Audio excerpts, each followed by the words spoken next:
Hi everyone, let's get started. Welcome to the second lecture in the Language Models and Intelligent Agentic Systems course. Today we're going to cover the transformer architecture. Okay, so a brief recap of what we did on Monday, so last lecture.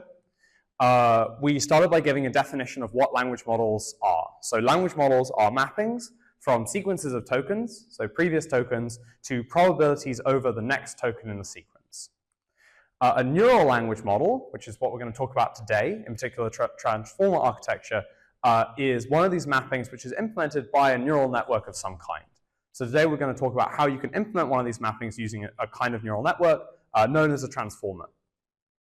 And then you can use language models to generate text. And you can either do this by autoregressive sampling, where you look at the probabilities over the next token, you sample from those probabilities, that gets you a next token, you append feedback in, sample again, or through greedy sampling, where you always sample the most likely token. We then talked about generative pre-training as a way of training up the language model. And this is by getting the language model to predict the next token in a corpus of text. So you have a large corpus of text, and you get the language model to continually predict what happens next in the text. And we saw that next token prediction is a very hard task. So getting really, really good at next token prediction is very difficult, and it requires learning a lot about the rules underlying how that text comes about. And we're going to talk more about that next lecture, so on Friday. And finally, following generative pre-training, the language models don't follow instructions, they don't answer questions, they plausibly continue text. That's what we've trained them to do, and that's what they do. All right, great. Today, we're going to cover this. So we're going to go through this piece by piece and basically cover, this is what we're going to spend the bulk of the lecture discussing, the transformer architecture. That's the most important thing to cover today. We're also going to cover something about tokenization, which is right at the start, and then how you move between tokens to the kinds of objects that neural networks can handle. So this is the sort of battle plan for today. This is a map of what we're going to go through. All right, finally, a note before we begin. Transformers are very complicated. If you haven't done much machine learning, or you haven't seen that many different neural network architectures, this might be a bit overwhelming. There's a lot of details here, a lot of stuff to go through. We're going to go at quite a fast pace, because I want to get it through it all in the hour. But basically, just a caveat to say, if you don't follow everything that happens in this lecture, if some things slip by you, or you don't understand them, one thing, the lectures are recorded afterwards, so you can go and rewatch it if you want. Another thing that later lectures do not hinge pivotally on this lecture. So if you miss details in this lecture, you're not going to be lost in future lectures. A lot of the details here we rarely touch on again or go back to, but it's a good idea to have an idea of what's going on inside the system. So if you don't follow everything, the point of today's lecture is to get an idea of what's going on, not to understand everything perfectly. Right? We're looking to get like a basic concept of what's going on. And this lecture is very information dense. So if you miss certain parts of it, that's fine. We're going to go quite quickly. And this lecture is for developing intuitions. It's for priming you to have a good intuition for what the internals of these systems look like, but we're not going to be building on this significantly in later lectures. So if you miss details, it's not a massive problem. Right, let's get started. So the thing we're going to put into our language model is a string of words, right? So we're going to have this as our system input. And then from there, we're going to split that string into tokens and then map those tokens to token IDs. We spoke a little about this on Monday. So the first thing we're going to do is divide this string that we've got into these separate tokens and then map each token to its unique ID in the vocabulary. So I have a big vocabulary which lists all of the tokens that my language model knows, and then each one of these tokens has an ID, and all I'm going to do is map each of these tokens to their respective IDs. All right? Let's talk a little bit more about tokenization and how this works. So most language models use as their tokenization method this method called byte pair encoding. And essentially how byte pair encoding works is you start off with a vocabulary that just includes all the individual characters in your data set. So this would be all the lowercase letters, or the uppercase letters, all the numbers, punctuation marks, all of those kinds of things. So individual characters. And then if you have all of these individual characters, then any string you can break up into members of your vocabulary. We know it's already possible to do that. And then what I'm going to do is I'm going to take my big text corpus that I've got, and I'm going to go through and find the pair of characters, so the pair of tokens in my current vocabulary that co-occur most frequently. Now, in the English language, it's probably E with something else. It might be HE. Let's say it's that, right? And throughout my entire text corpus, the most frequent pairing of characters is HE. And then what I'm going to do is I'm going to create a new token that corresponds to that pairing, HE. I'm going to add that into my vocabulary, right? And then I'm going to repeat the process again. So I'm going to look through my entire vocabulary with this new token replacing all of the individual HEs. I'm going to replace it with this joint token of HE. I'm going to look through and I'm going to find the co-occurrence that occurs most frequently. Maybe this is A in space, right? You can imagine that might be the most frequent occurrence now. And so I add a new token that's A space, right? And I have a new token representing that. I keep doing this, and I'm going to add more and more pairs of tokens. So maybe like R and T and S and T, right? And eventually, the most frequent co-occurrence is going to be with a two-letter token and a one-letter token. Say the one-letter token T and the two-letter token HE. And then I'm going to add a new token in my vocabulary, which is the, right? And I'm going to keep doing this to build up a vocabulary, basically in order of the most frequent co-occurrences of characters. And this is going to allow me to very efficiently express the text that I've got.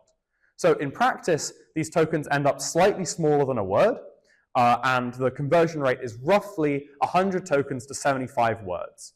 And you can see some of the features that I talked about on Monday happening here, where, for example, I have sub-tokens that represent like individual morphemes of meaning. So, for example, a nice one is tokenization.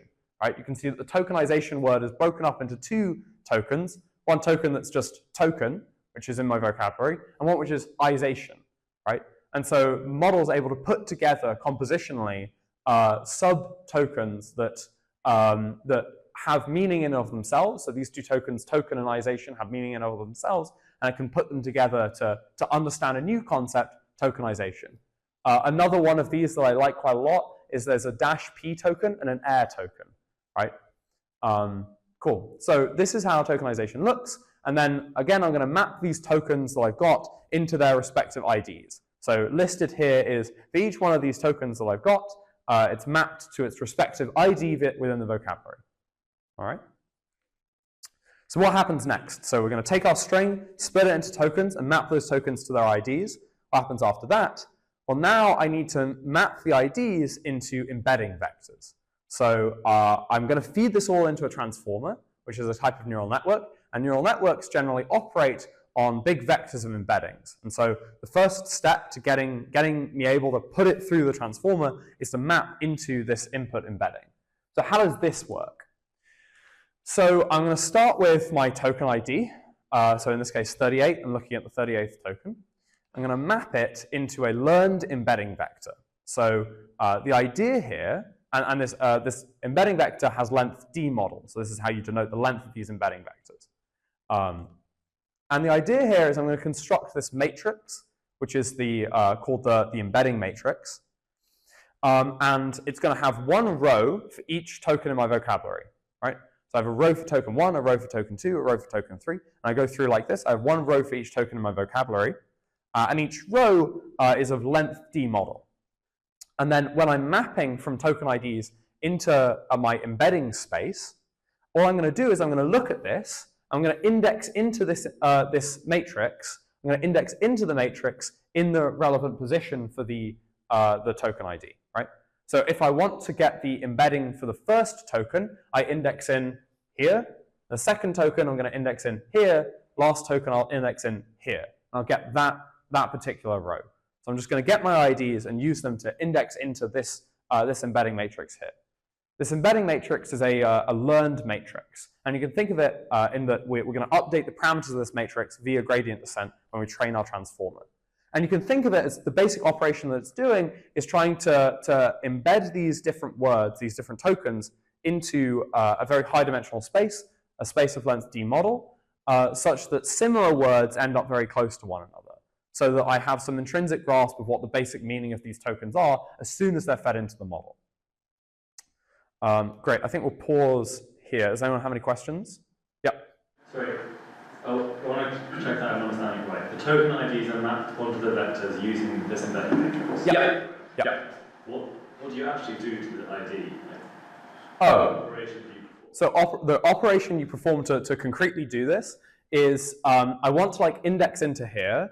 So one way of doing this is that I take my token ID and I construct a big vector that's got zeros everywhere and a 1 in the ID position, and then I just do a matrix multiplication operation, and that accomplishes it. That's one way of doing it. You can also just, if you're like writing code, you can also just say this is my big matrix, and then I just index into the matrix at the relevant ID position. Right? Both equivalent in terms of what they accomplish. Yeah. What determines the length of that vector? Good question. So the length of this is basically determined by like how big do you want your model to be. So we'll see that why it's called d-model is because it actually goes a long way to determining the entire size of what my model is going to be. And so if I'm training GPT-2, this will be smaller than if I'm training GPT-3, where it will be larger. So d-model is set so that I can have a model of whatever size I desire. But how do you, okay, but is there any rationale between, why would you choose a specific, so the coordinates of your matrix, right? Like let's say you have the network and you're trying to determine what would be the best dimension for it. How would you choose that? So we're actually going to cover this next lecture. So next lecture we're going to discuss, basically it's a matter of how much compute I have available. So if I make this larger, it's going to need more operations to train the model. If I make it smaller, fewer operations. With a given budget of this is how much compute I have, there's a way to optimally calculate how I should set d-model. We'll cover that next lecture. I had another question. Yeah. Can you go back to the previous slide where you did a tokenization of the text? Yeah. What happens with the tokens that don't have a meaning in the English language, for example, that's -p or some other tokens that are not really words? Yeah, so an interesting thing is that if... It might be worth repeating the question for the audio. Yeah, so the question was, what happens to the tokens that don't have like an intrinsic meaning in the English language? And the question is like, well, the model sort of learns a way to handle these in an appropriate way. If the token does represent like a word in another language, then it will typically like encode that token into an embedding that represents something like, this is like equivalent to this English word but in this language, right? So that's what happens with things that come from like different languages. Yeah. My question was, what is the learned embedding vector? How do we embed the token? Yeah, so in terms of like how do you learn this matrix? Yes, for each token, the vector, how do we learn it? Yeah, so you initialize this matrix randomly, and then you go through the generative pre-training process, which we talked about on Monday. And throughout that, and basically that process is that you undergo gradient descent on a next token prediction loss, and you iteratively update these to get better and better embeddings, right? So when you do the gradient descent operation on the next token loss, you're updating all the model parameters to get better and better at predicting what happens next in the text. And these are just some model parameters. So you just update these via a gradient descent algorithm. Up to a threshold, and then we are satisfied with the loss, right? In practice, you do it until you like run out of compute budget. So you say like, I've got this much compute, and I run until like I'm out of compute. And again, we'll cover this next lecture. Yep. Why does that make them like close together in embedding space? Because it's like very close to. So the question was, why does this result in the learned embeddings getting close to each other in an embedding space? And the answer is because this is like a very good strategy, right? So if I'm like trying to learn like next token prediction, I need to sort of encode the basic meanings of these words so that I can process words that mean very similar things in a similar way, right? If I have two words that are very close in meaning, then I want to process them in a very similar way, and so they should be embedded in a very similar manner, with the difference in their embedding sort of capturing the difference in meaning. So if you take something like king and queen, these will be embedded in a very similar way, and the difference in the meaning, or the difference in the embedding, will capture the fact that one of them is gender flipped from the other. Does that make sense? Great. Yeah. One last quick question is, how do you choose when to stop making new tokens? So the question was, how do you choose when to like stop the encoding algorithm where you build up your vocabulary? The answer to that is, again, like depends how big you want your model to be. I'm not sure if there's like an exact science to this, but generally you specify this is how big I want my vocabulary to be, and then I will stop producing tokens at that appropriate point. Great, let's move on. So what happens next? So the next thing is I'm going to combine my input embeddings with these things called positional encoding. So how does positional encoding work? Well, I take my embedding vector that I get from indexing into my embedding matrix, and then I'm going to add to it something called a positional encoding. And again, the positional encoding has length d model, so I'm just adding these two vectors together. That's the only operation I'm doing. Right? And the positional encoding depends not on the identity of the token, so not what token I'm looking at, but where that token is in the sequence. So the positional encoding is different from the first token in the sequence to the second token to the third token to the fourth token, which means that after this operation, if I have two tokens that are the same, so I have the king token twice, then they'll end up different once I add the positional encoding because they'll appear at different points in the sequence. All right? This is one way that you can do positional encoding. We'll index into, so this is a big matrix here. We'll index in the token position. So each one of these rows represents a different token position, and this is of length d model. Okay? And so every token gets a different positional encoding added to it, depending on where it is in the sequence. Okay, why do we do this? What's the point of positional encoding? So when we cover the transformer architecture, it probably won't be obvious, but if you think about it for a while, you'll see that there's an interesting property, which is that prediction of next token is invariant to the order of the previous inputs. Right? So the previous inputs that I put into my transformer. Right? Why does this make it necessary to have positional encodings? Well, because I'm invariant to the order of the positional inputs, it means that those inputs themselves have to contain information about position. Right? Otherwise, I won't know what happens when. So positional encodings are a way of providing this order information to the transformer architecture because the transformer architecture doesn't intrinsically know about the order of the previous inputs. So you have to provide that information separately. Okay.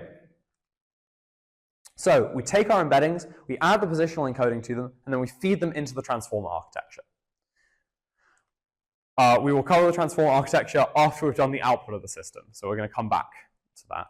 So the transformer architecture is going to spit out output embeddings. Okay. These output embeddings, so I'm going to take my input embedding and positional encoding for each token, and this will just be a big matrix with each one of these rows of length d model being my input embedding plus positional encoding. That's the length of these rows, one row for each token that I'm putting in. I'm going to feed it into my transformer, and then for each token, I'll then have a output embedding, which again is going to have length d model. Right? So the transformer is going to take in all of these embeddings, transform them in some way, and then give you an output embedding. And the output embedding for a token represents the best guess about the next token to appear in the sequence. So that's what each of these output embeddings represent. It's a guess about what's going to happen next. And then I'm going to map from my output embeddings into output logits. And this operation is called unembedding. So let's go through that. So I have an output embedding for a token. So I fed it through my transformer architecture. I get this output embedding here. And again, it has length d model. And all I'm going to do is perform a matrix multiplication operation with a matrix called the unembedding matrix. And this has one column for each token in my vocabulary, right? And it has d model rows, so this operation makes sense. And that's going to get me, again, a new row vector of length number of tokens in my vocabulary. And all of these are called output logits. And I'm going to have one logit for each token in my vocabulary, right, through this matrix multiplication operation. This unembedding matrix here is again learned. It's again a set of parameters in my massive set of parameters making up the model. And again, I'm going to update these via gradient descent on the next token loss. Why is the unembedding matrix not just the inverse of the embedding matrix? Okay, so one reason, so the question is, why is it not the inverse of the embedding matrix? One reason is that like computationally inverses are like a pain to compute. Another reason is because like in general this isn't square, right? So I can't have a matrix inverse. There are other things you can do. For example, you can make it the transpose of the embedding matrix, or like play the equivalent role but in reverse. Sometimes they do that. That's called tied embeddings, where the input and output embedding matrices are tied to one another by being transposes.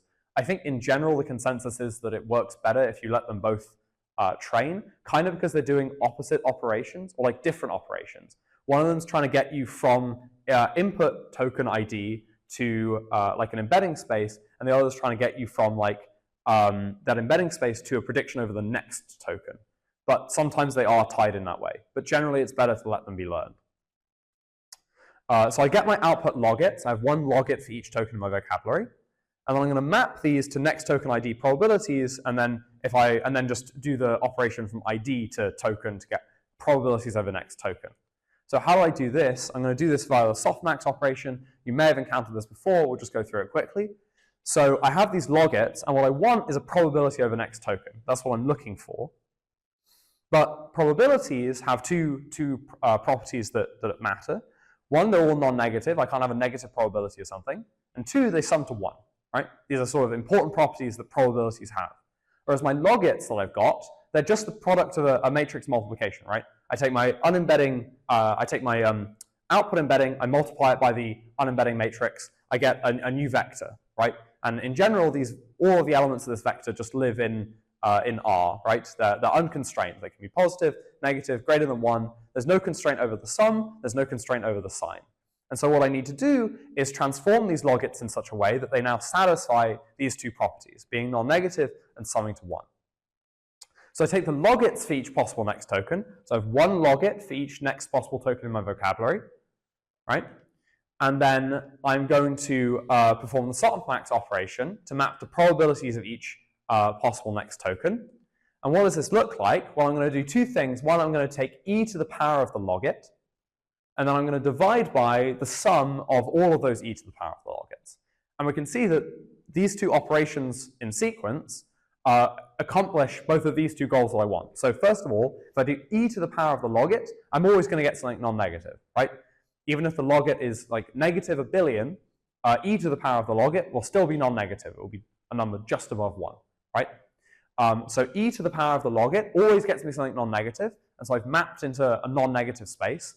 And then this division operation just does a normalization, right? I just normalize by dividing by all of those things. And so the e to the power of the thing gets me non-negative. The dividing by the sum gets me that the sum's to 1. All right, question? Is there any justification for why this is good enough? Because it does obey those properties, but I'm not seeing any intuition of why it would actually reflect the training corpus. So you're kind of doing this like stretch and squash and whatever operation to just get things to sum to 1. Yeah. So all the sort of heavy lifting of the prediction of the next token happens internal to the transformer and at these these embedding and unembedding matrices. So all of that like stuff that gets me to predict what happens next is happening inside the transformer, and this operation at the end is just to make sure that I can actually map to probabilities. Right. Okay, and they're all varying concurrently in some sense during training, so like that's what's tuning these to be reasonable probabilities. Yeah. So this operation in particular. No. So this doesn't get you, by default, this doesn't get you sensible probabilities, it just gets you probabilities, right?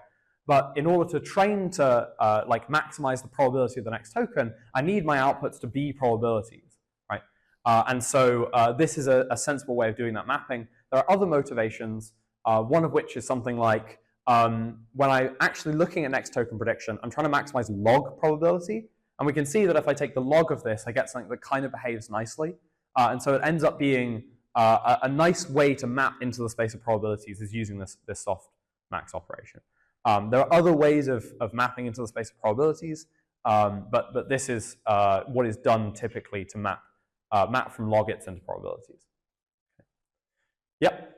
So what I was expecting to see from last lecture was that you were going to compute probability of ti given t1 through ti minus 1. Uh-huh. And in what you've just described, why am I not predicting probability of ti given ti minus 1? How are you seeing all previous? Right. So the question was, given what I've shown so far, is it obvious that like each of these predictions, so the logits for each possible next token, take into account all of the previous tokens and not just the immediate previous token? That's going to come in the transformer architecture. So the transformer architecture is going to allow information exchange between a token and all of the previous tokens, which is going to allow me to predict the next token on the basis of all previous tokens. So my logits already know information about all. Yes, so the logits here are a function of all the previous tokens that appear in the sequence, not just the immediate token that's fed in. Yeah. Great. So now we're going to come to the second part of the lecture, which is the transformer architecture. I'm going to cover what actually happens inside the neural network. Another quick caveat, this is like a transformer architecture. I think this is like roughly the GPT-3 transformer architecture. Since that, there have been many, many, many innovations and developments upon the basic idea and core concept. I'm not going to do a literature review of all of these various innovations. Instead, I'm going to convey to you the basic idea so that if you go and read a more modern paper, it's like somewhat easy for you to get into because you know the core concept that they're building off. So again, we're covering sort of the core concepts within the transformer architecture. Most importantly, the attention mechanism, which is kind of the really important thing, and everything else is sort of less important than that. Okay, so I have this, my transformer architecture, and what I'm going to do is I'm going to feed into it. What's it going to take in? It's going to take in the input embedding for each token in my sequence at the same time.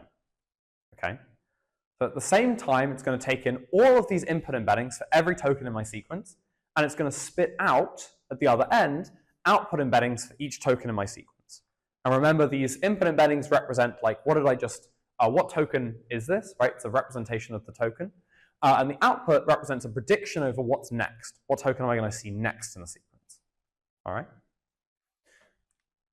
And then what happens inside the transformer? Well, it's just a bunch of transformer blocks stacked on top of one another, right? So the first decomposition is I have my transformer architecture, and it's just a sequence of transformer blocks that I stack on top of one another and going up like this, right?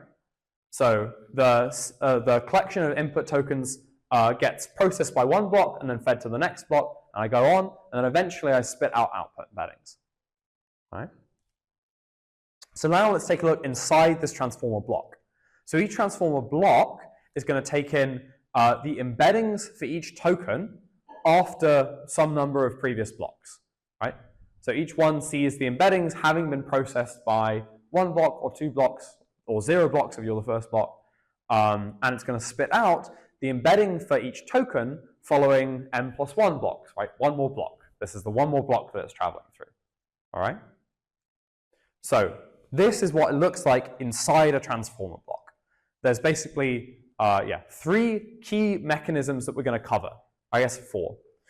There's one-layer MLPs, there's residual connections, there's layer norm, and there's masked multi-headed self-attention. We're going to cover each of these in turn. Importantly, you can see from this that the only operation that shares information between embeddings, so allows me to, as you say, like import all of the information from previous tokens into a new one, is this masked multi-headed self-attention.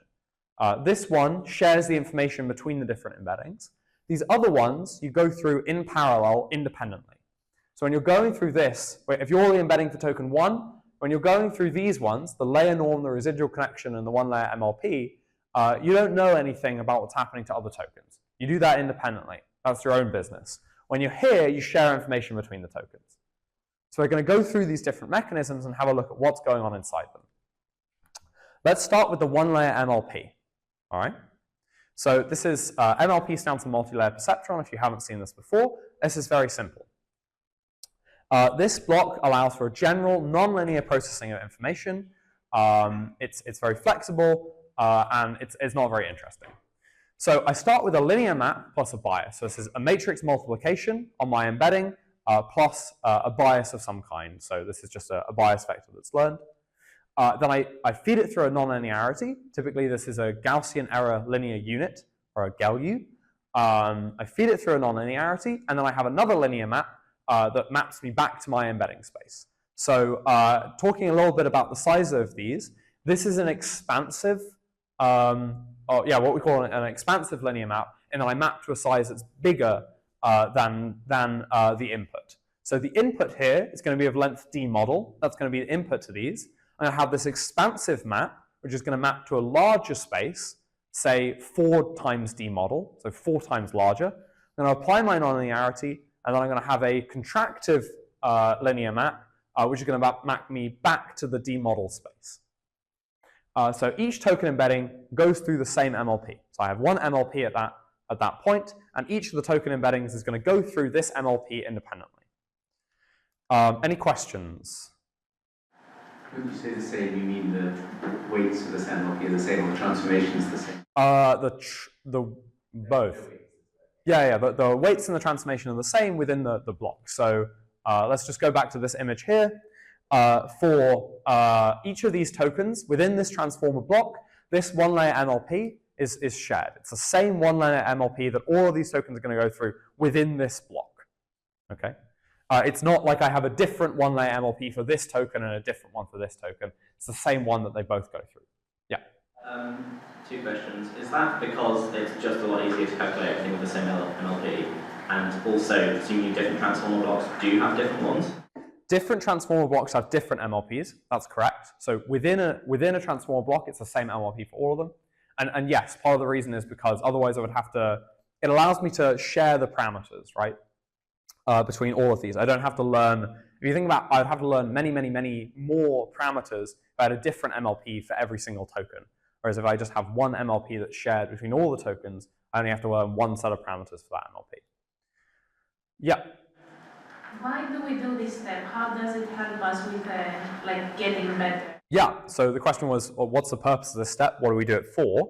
So in general, the one-layer MLP just allows me to do like a general nonlinear processing operation. So the key to it is this nonlinearity in the middle, where I feed it through some nonlinear function, typically a GELU, and it allows like very general transformation of the information.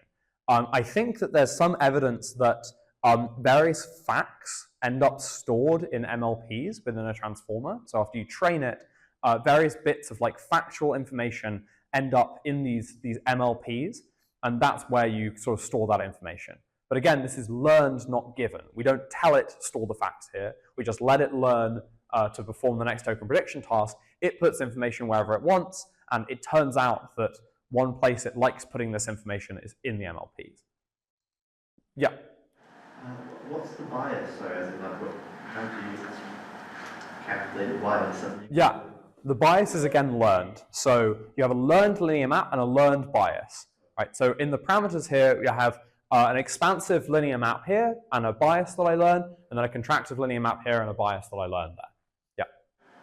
Can I just ask you to say explicitly which bits of that are learned and which are not? So the linear map itself is learned, but the dimension is mapping from and to. Yes. So the dimension of the input, this dimension here, and the dimension of the output are all fixed. They're part of the architecture design. And then the linear map bias and parameters for the non-linearity map are all learned. The nonlinearity typically doesn't have any parameters to it, so it's a fixed function that I pass through. So the nonlinearity isn't typically learned, but yes, you're right that the linear map and the bias are learned.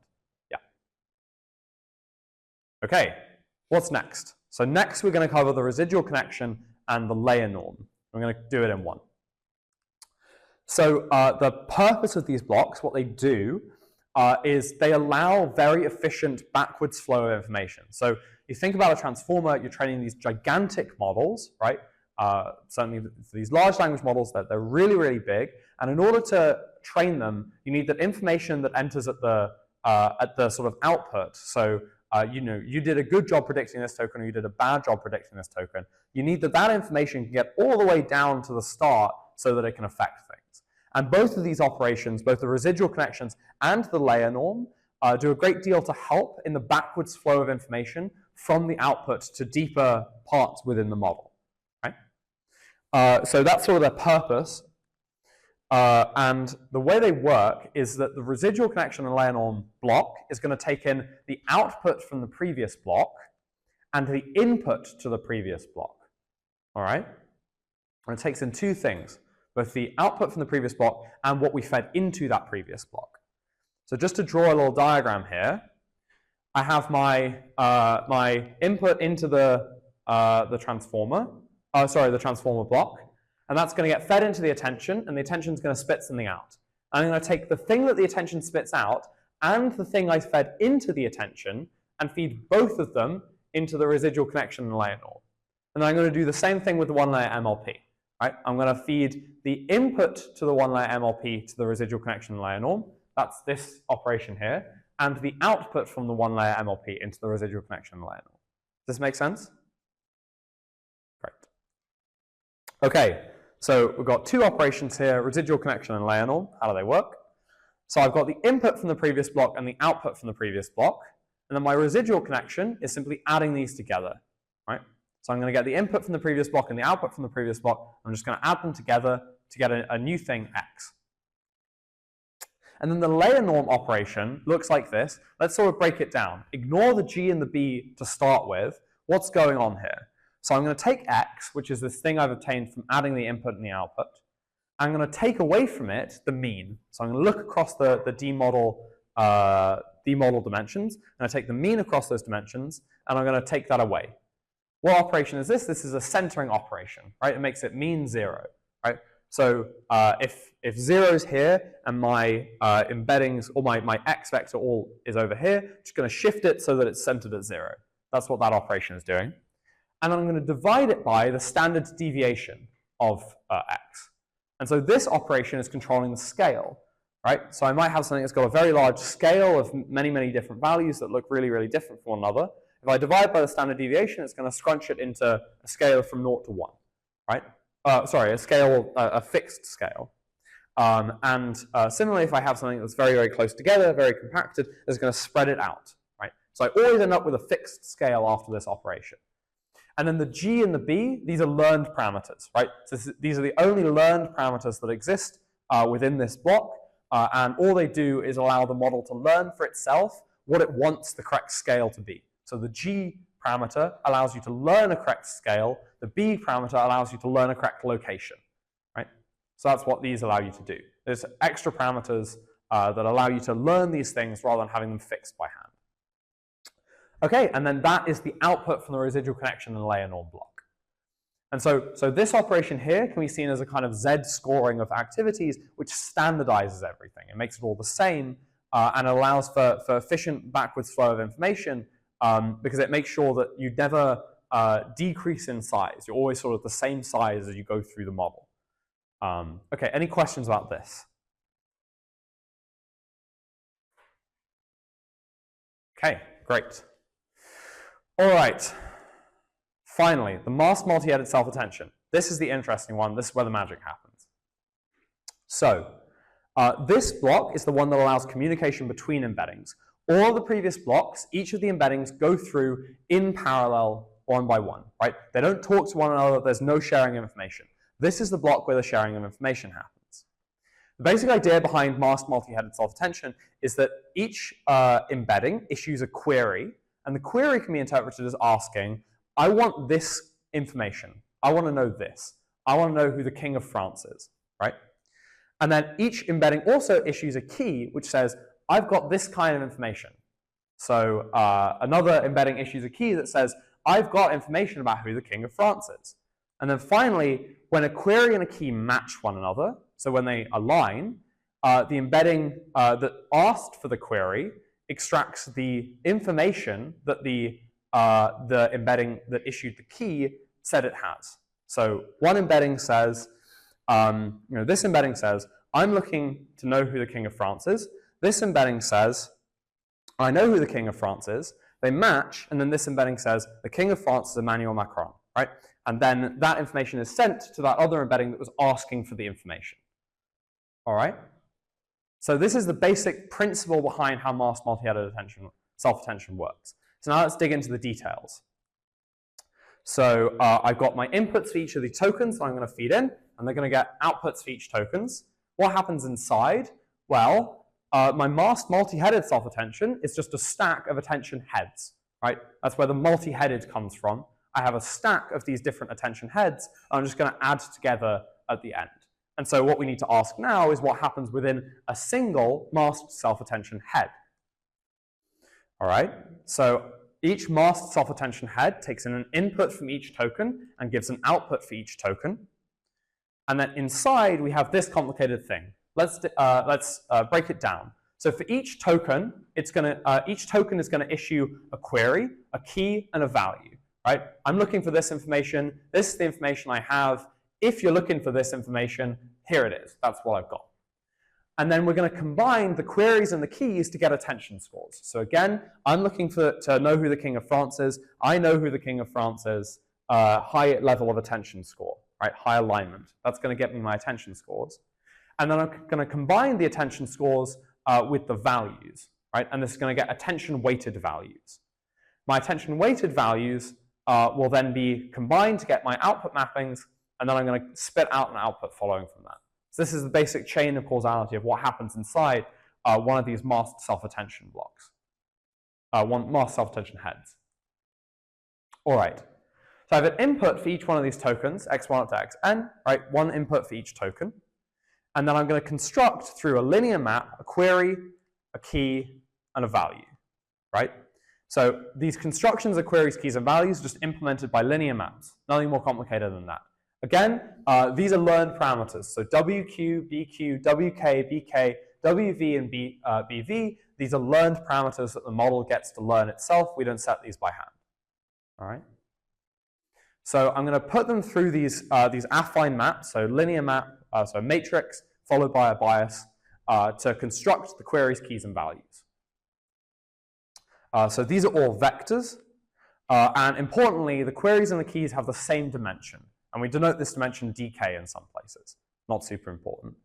Queries and keys have the same dimension. All right, so I'm going to take my queries and my keys, and I'm going to construct from them attention scores. These are, again, alignments. What I'm looking for is that when I issue a query, I want to know all of those embeddings that have a key that corresponds to that query. So in other words, is aligned to that query. And these alignments are called attention scores. And the way I construct them is just by taking a dot product, right? So for each query, I take the dot product with each one of these keys, and that measures the degree of alignment between this query and this key. Okay? And then I'm going to do that for each one of the queries. And this gets me my attention scores. Any questions at this point? Okay. What's controlling the absolute value of these? Nothing. So nothing controls the absolute values of these. These are, again, learned, and so you can imagine that things would go wrong if you make the absolute value very, very low or very, very large. And so in general, the model doesn't learn to do this. Yeah. And then what I'm going to do, here's something very important, is I'm going to mask attention from each token to later tokens. So why is this necessary? Well, if I don't do this masking operation, it means that I can just look at later tokens and ask them for information.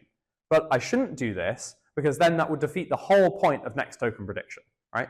Because a very trivial way to solve next token prediction, if you can ask later tokens, is just to ask the next token, what are you? And then just read that out. So I'm going to mask attention from each token to later tokens, and this makes my model what we call causal, in that information can only flow forward in time, not backwards in time. I can only look at what happened previously. I can't look at what happens in the future. So this masking operation just sets all of these attention scores to negative infinity, right? So maximally not paying attention to them. Okay, and then what I'm going to do for each one of these rows is I'm going to divide these entries by square root dk. This is just a normalization operation, not particularly important, not particularly interesting. Don't pay too much attention to it. I'm going to divide by square root dk, and then I'm going to do a softmax. And again, we already learned softmax transforms general values within the real line to probabilities, right? So I'm going to do that for each one of these rows in turn. I'm going to divide by square root dk, take a softmax. And then following that, I get these attention scores. And the negative infinities, when you feed them into the softmax, you're going to get zeros out the other end. You think about how that works. So e to the negative infinity gets 0, and then you do the normalization operation, you're still going to end up at 0. All right? And so these attention scores within a row are probabilities. So A11 here has to be 1, right? And then A21 and A22 have to sum to 1, A31, A32, and A33 have to sum to 1, etc., etc. Right? So these are my attention scores. This can be divided into, I have these 0 attention weights, which mean I can't pay attention to things in the future. That's what these 0 attention weights are. And I have non-zero attention weights for things in the past that I want to pay attention to. And generally, the higher the weight is, the more attention I'm going to pay to that thing. And I have a certain amount of attention that I can expand. I've got a certain mass of one attention that I can expand. I can expand 0.7 looking at this, 0.2 at that, 0.1 at this, right? And this is the constraint that they have to sum to 1. All right, so for each token, I then have all my non-zero attention weights, which correspond to all the previous tokens in the sequence. And then I get a value vector for each one of those tokens. So for each one of those previous tokens that occurred before me, I have a value that I constructed, right? Remember how we did that? It's just a linear map on the embeddings. So I have a value from each one of these, and I've got an attention weight. And then all I'm going to do is just take the weighted sum of these, right? And this is what I talked about with regards to you choose to pay attention to certain tokens. So AL2, let's say, is very, very large, which means I want to pay attention to the second token in the sequence. And so I'm going to have a very large weight of that value within my weighted sum. And these values correspond to the information that I'm looking for, right? The information that the token wanted to get when it issued that query. And then finally, after performing this weighted sum, I'm then just going to perform a linear output plus a bias, and this is just going to get me back to demodel size. So remember, I have to end this operation of size with a vector of size demodel so that I can do the residual connection later. And so I'm just going to have an output mapping at the end that gets me to that. And again, just allows like more general nonlinear processing of the, or I guess here it is linear, more general processing of the information. So let's pause. Questions? Okay. Great. Yeah? Just a quick one. Is it, so are the values determined by the sentence? The values are determined by, they're learned as well, right? So the values are learned by applying a linear map to the input embedding. And this linear map is, again, a learned parameter of the model that the model gets to, or it gets set by gradient descent, right? So the values are whatever the model decides is like the most useful thing to extract, right? Okay, so there's no, see, in a way, this might not be the computational way of analyzing text, but if you were to look from, again, from a language point of view, each token represents a word in the sentence, and hence its value could represent, for example, if it's a subject or a verb or something like that, could the values and the weight? Yeah, almost certainly, yeah. So almost certainly some of the values are set to encode, like, what kind of word is this? Like, is it a noun, an adjective, a pronoun, all of these things. So just a way of learning an abstraction of yeah. the roles of each. Yeah, but you also don't force it upon the model. So the model is allowed to choose for itself what the most useful value to extract from each token is. We don't force it to like, you have to pay attention to like the number of characters in the word or the what kind of grammatical case the word is in, all this kind of thing. We let the model learn for itself. So I have an output from each one of these attention heads. So each one of these attention heads gives me an output for each token. And then all I'm going to do is I'm going to sum them together, right? So I have a number of attention heads. Each attention head generates an output through the process that we just saw, and I sum them together to get my output. All right. So now let's put it all together. So within the attention block, I have all my inputs. The inputs get processed via a linear map to give me queries, keys, and values. The queries and the keys get combined to form attention scores. And then I, from the attention scores, get these attention weights, which are non-negative and sum to 1, and correspond to how much I want to pay attention to all of the tokens I've seen in the past. And then I combined the attention, these attention weights with the values that I get to form the attention weighted values. And then I perform an output mapping and a linearity at the end that gets me an output for each one of these tokens. This is a masked self-attention head, right? All of these operations together, they form a masked self-attention head. I stack these together and sum their outputs. That gets me a masked multi-headed self-attention block. The masked multi-headed self-attention block is part of this transformer block, where I first do masked multi-headed self-attention, then I do a residual connection and a layer norm, then I do an MLP, and then another residual connection and a layer norm, and that is my output from the transformer block. I then stack these transformer blocks on top of one another, and that gets me the transformer architecture, right? And then this is how the transformer architecture is embedded within the model. You do your input string, tokenization, map to IDs, map to input embeddings, add on a positional encoding, feed through the architecture, get the output embeddings, unembed by multiplying by the unembedding matrix. That gets me logits. I do a soft max, that gets me probabilities, and that gets me a distribution over the next tokens in the sequence. Thank you very much.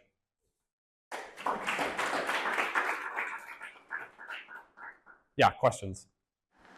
So why did you have lots of heads in the multi-headed? Yeah, so why do we do multi-headed self-attention rather than just like one-headed self-attention?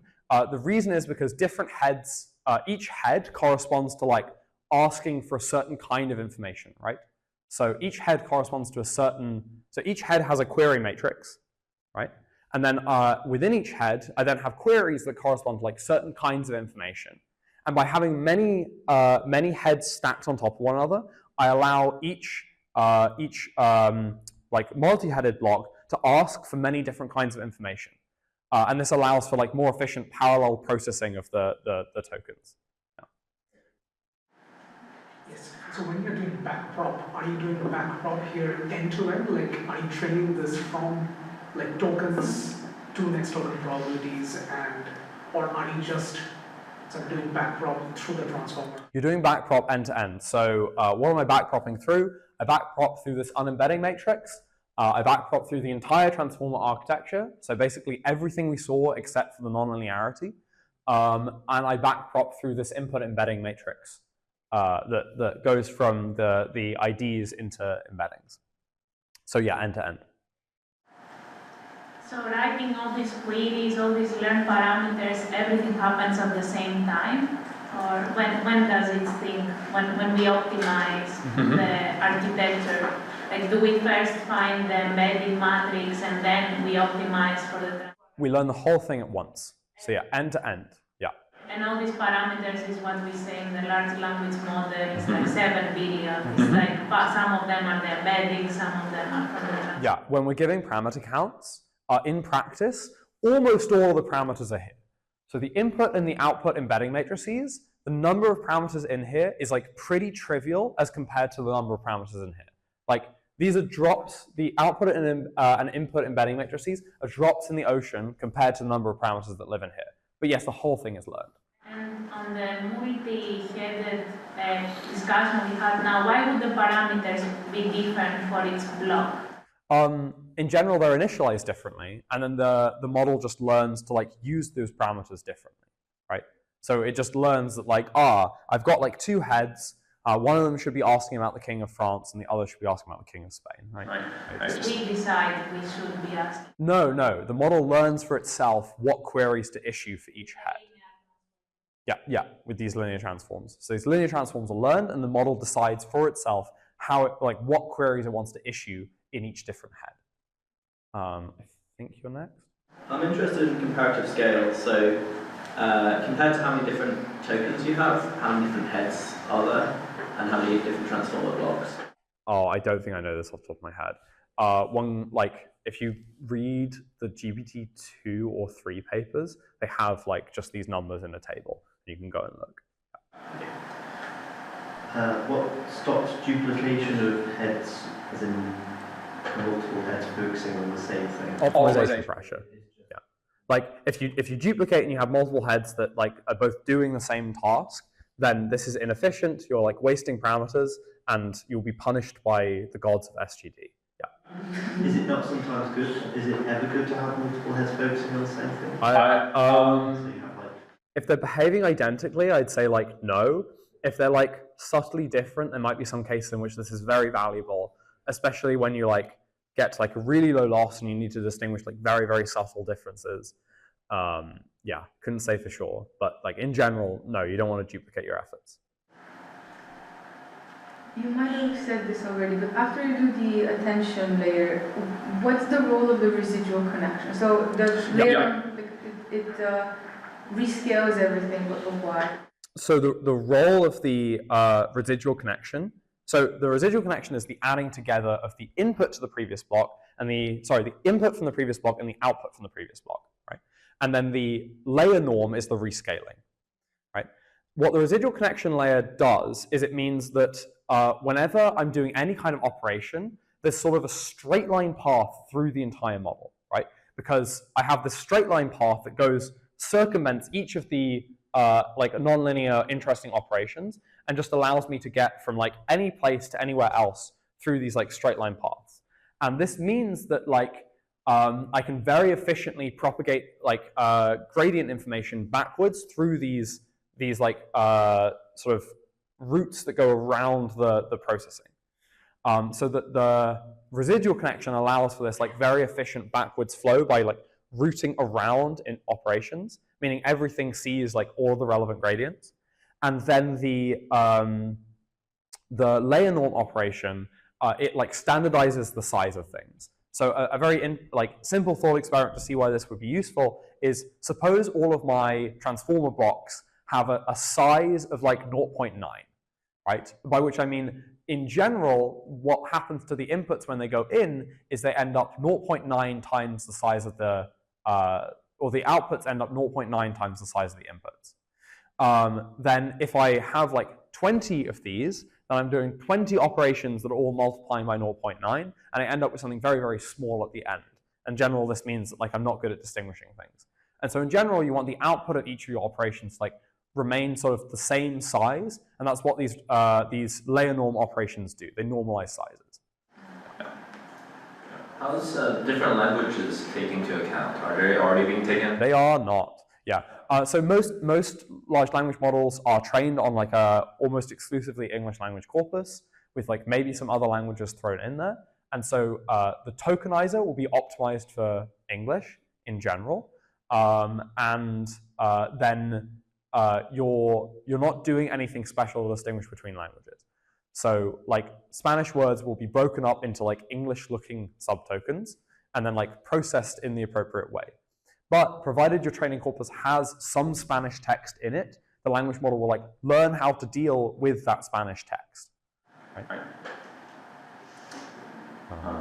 Yeah, interesting. Well, given that they're expensive to train these models, is there any value in starting with a small number of transformer blocks and then progressively increasing them, so rather than doing the entire stack all at once, doing it progressively? I think people have tried this kind of thing. I don't think that it gives you any like massive advantages, sort of because you can imagine that there's a cost of like, if you're gonna eventually mess around with the architecture, you have like an initial architecture and then you're gonna like extend it or whatever, then you're sort of like, you're not optimizing the representations for their eventual use, right? Like, whereas if you keep the entire architecture static, then the model knows like what's going to happen to representations later on, and each representation or each operation gets like optimized for its place within the model that like will eventually come out. Yeah. Anything else? Great. Thank you all very much. Next lecture is Friday.